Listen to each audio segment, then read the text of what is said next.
আজ আমি পঞ্চম শ্রেণী আমার গণিত ১৩ পাতা থেকে এখানে যোগ বিয়োগগুলো করে দেখাবো।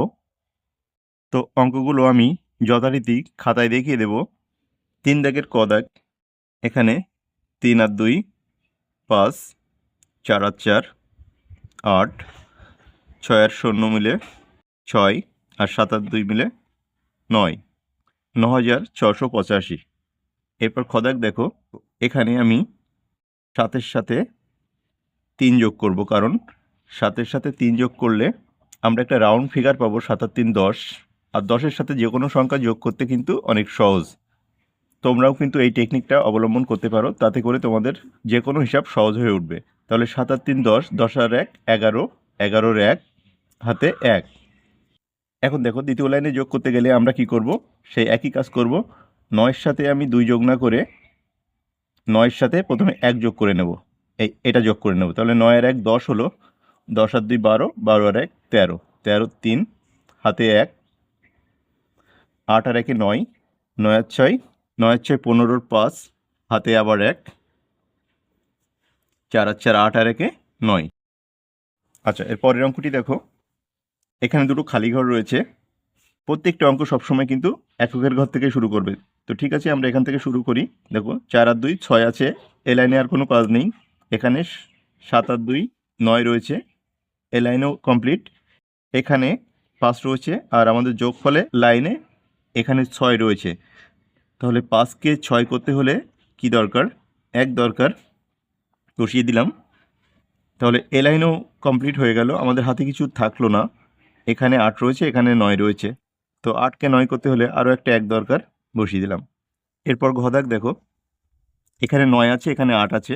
তাহলে ৮কে ৯ করতে ১ দরকার, বসিয়ে দিলাম। ২ রয়েছে, এখানে ৭ রয়েছে। তাহলে ২-এর সাথে ৫ যোগ করলেই ৭ পাবো। ৫ আর ২ মিলে ৭ হলো। এখানে ৬, এখানে ৮। তাহলে ৬-এর সাথে ২ যোগ করলে ৮ পাবো। আর এখানে ১ আছে, এখানে ২ আছে। তো এখানে ১-এর সাথে ১ যোগ করলে ২ পাবো। পরের অঙ্কটি দেখো, এখানে ৬ আর ৫ ১১, ১১ আর ৩ ১৪, ৪ হাতে ১, ৯ আর হাতের ১ মিলে ১০ হলো। ১০ আর ২ ১২, ১২ আর ২ ১৪, ১৪ ৪ হাতে আবার ১, ৮ আর ৮ ১৬, ১৬ আর হাতের ১ মিলে ১৭, ১৭ ৭ হাতে ১, ৭ আর হাতের ১ মিলে ৮। এরপর চ দাগ দেখো, এখানে রয়েছে ৩, ৩কে ৬ করতে গেলে আরও ৩ দরকার। ৮কে ৯ করতে গেলে ১ দরকার। ৭কে ৯ করতে গেলে ২ দরকার। আর ৬কে ৮ করতে গেলে ২ দরকার। এই অঙ্কটি আরও একভাবে করা যায়, কিন্তু তোমরা যদি এই যোগফল থেকে এই উপরের সংখ্যাটি বিয়োগ করে দাও, তাহলেও কিন্তু এই সংখ্যাটা পেয়ে যাবে। এরপর ৬ দাগে একটা বিয়োগ রয়েছে। ৯ থেকে ৪ বাদ দিলে ৫, ৫ থেকে ৪ বাদ দিলে ১, ৮ থেকে ২ বাদ দিলে ৬, ৭ থেকে ১ বাদ দিলে ৬। বর্গজ জ দাগ দেখো, এখানে ৮ রয়েছে, এখানে খালি ঘর, এখানে ৬। তো ৮ থেকে কত বাদ দিলে ৬ থাকে? ৮ থেকে ২ বাদ দিলে ৬ থাকে। এখানে ৪ থেকে ২ বাদ দিলে ২, ঠিক আছে, মিটে গেল। এখানে ২ রয়েছে, এখানে বিয়োগফলে ১ রয়েছে। তো ২ থেকে ১ বাদ দিলে ১ থাকবে, আর ৫ থেকে ৩ বাদ দিলে ২। এটা দেখো, ৩,০০০ থেকে ২,৯৯৯ বাদ দিতে হবে। তো ৩,০০০ থেকে ২,৯৯৯ বাদ দিলে ১ থাকে। এটা আমরা মৌখিকভাবেই বুঝতে পারি। আর বিয়োগ করলে কি দাঁড়ায় দেখো, এখানে ৯ আর কত হলে ১০? ৯ আর ১ হলে ১০, হাতে ১। এই ৯ আর হাতের ১ মিলে ১০ হলো, ১০-এ ১০-এ মিলে গেল ০। আমি বাম পাশে ০ বসাচ্ছি না।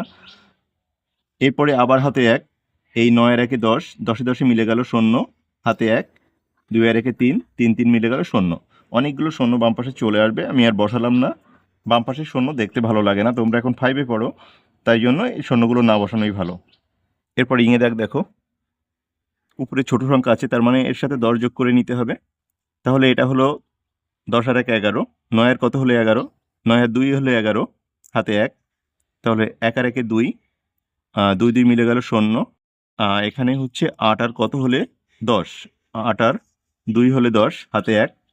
১ এর ১-এ ২, ২ আর ২ হলে ৪। এটা দেখো, এখানে ১ রয়েছে, এখানে ২ রয়েছে। উপরে যেহেতু ছোট সংখ্যা আমরা এটাকে 11 ভেবে নেব।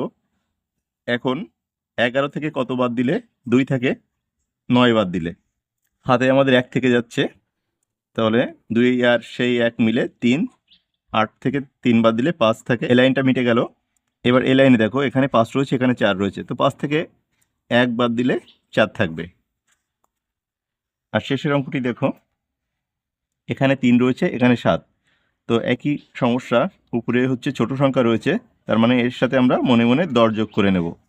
তো 10 আর 3 মূলে 13 হলো, 13 থেকে কত বাদ দিলে 7 হয়, 13 থেকে 6 বাদ দিলে 7 হয়। হাতে আমাদের 1 থেকে যাচ্ছে, 1 আর 1 2 হলো, 2 2 মিলে গেল 0।